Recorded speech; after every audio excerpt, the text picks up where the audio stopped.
change a serious problem? Climate change is a serious problem because it poses significant risks to human health, infrastructure, the economy, and ecosystem.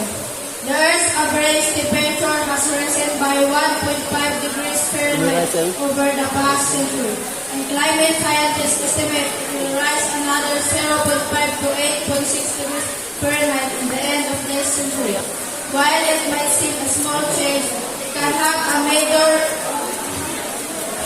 impact for local and regional climates, creating risks to human health and safely water sources, agriculture, infrastructure, and economy. Thank you for your answer.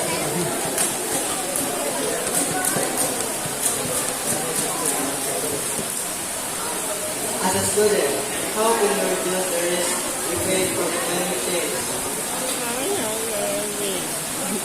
As a student, how can you reduce the risk of face from climate change?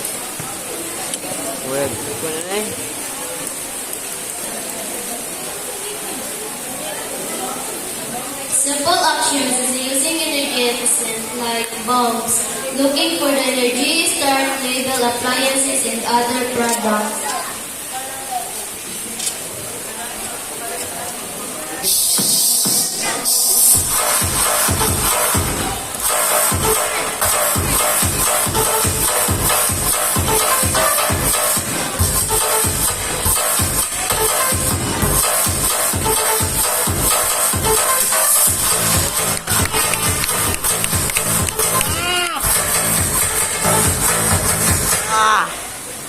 Big nose.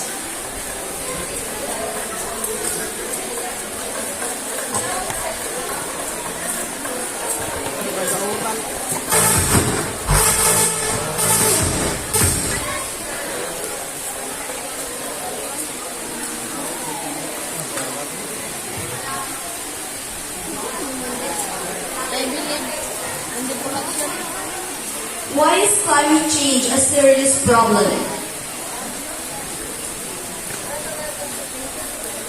Climate change is a serious problem because climate change increase the factor that pot and keep the people poverty. Thank you.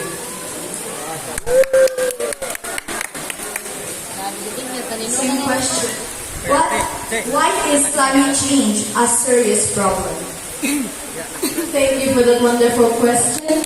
Climate change is a serious problem because it can increase extreme level events, rising sea levels and loss of biodiversity, threatening ecosystem and human livelihood. Big nose.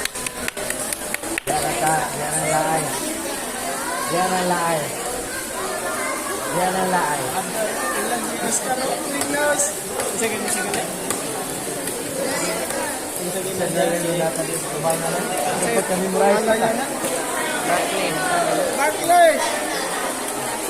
Barclay. Crystal. Thank you. Oh, Crystal.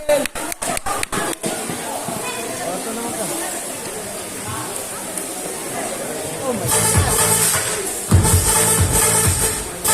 Our next prayer handle the President Hudson.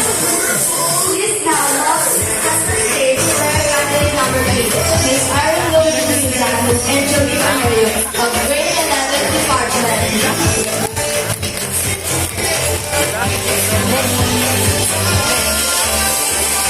Oh, yan eh. Go, Barclay.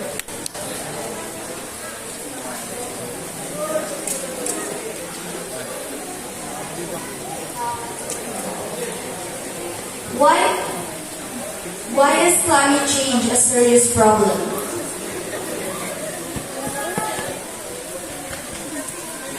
Climate change is the single biggest health threat facing humanity. Climate change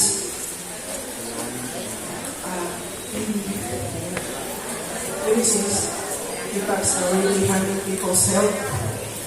throat air pollution, disease, extreme weather events, against forest displacement, pressures on mental health, and increase hunger and poor nutrition in place where people cannot grow or find suspicious food. Thank you. Dignos. As a student, how can you reduce the risk we face from climate change? Thank you for that wonderful question, Miss. As a student, I believe addressing climate change starts with education and community action, like organizing tree planting and clean up drive events not only in our school but also in our community, because it fosters community spirits while advocating for eco-friendly systems and policies. And I will also inspire others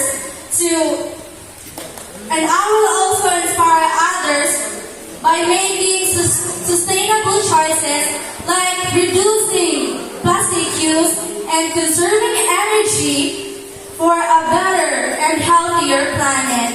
That's all. Thank you. Is not kinda that far. You can simply use bicycles or just simply walk. And thank you.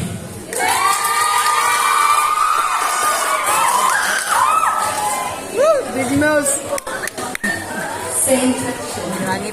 As a student, how can you reduce the risk we face from climate change? As a student, I need to learn how to recycle properly and planting trees. We need to save climate change.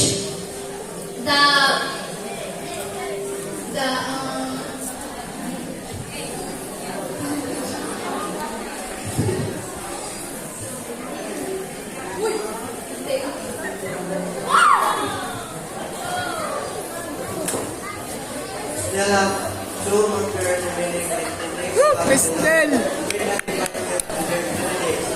Mr. Alistair Mescua and Miss Linda Dupac. Please be on the center stage.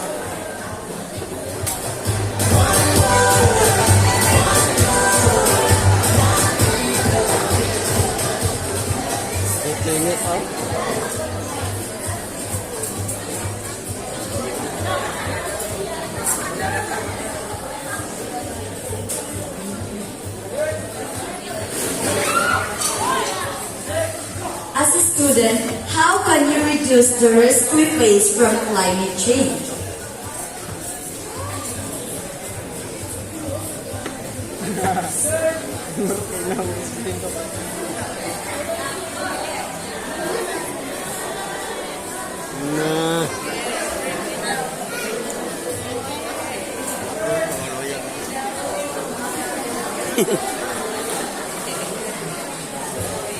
Go, Dignos. Turn off the lights. Close the door. Hit the sign of the cross.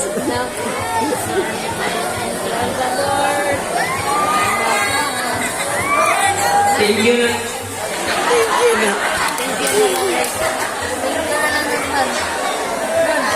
Why is climate change a serious problem?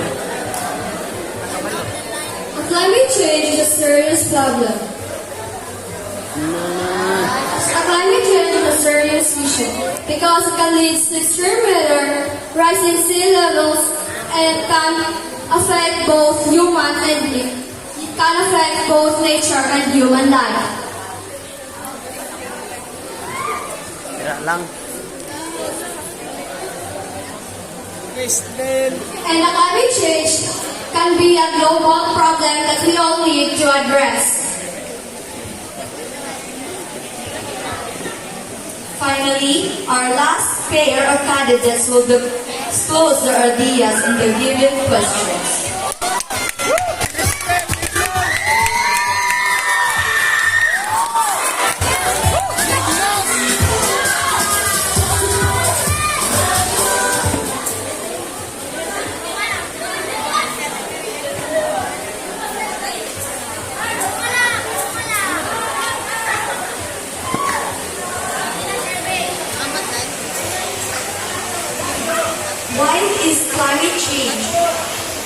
Why is climate change a serious problem? Climate change is a serious problem because it is affecting our planet in a big way. Extreme weather events like El Nino and La Nina that the Philippines experiencing today have destroyed homes and jobs and living lives.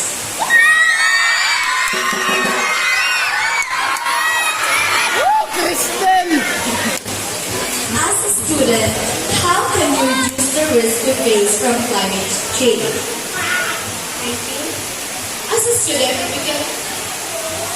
As a student, we can make meaningful contributions to reduce the risk we face from climate change.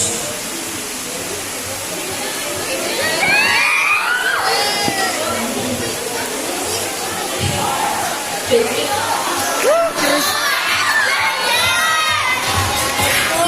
guys for your courage to answer the questions critically and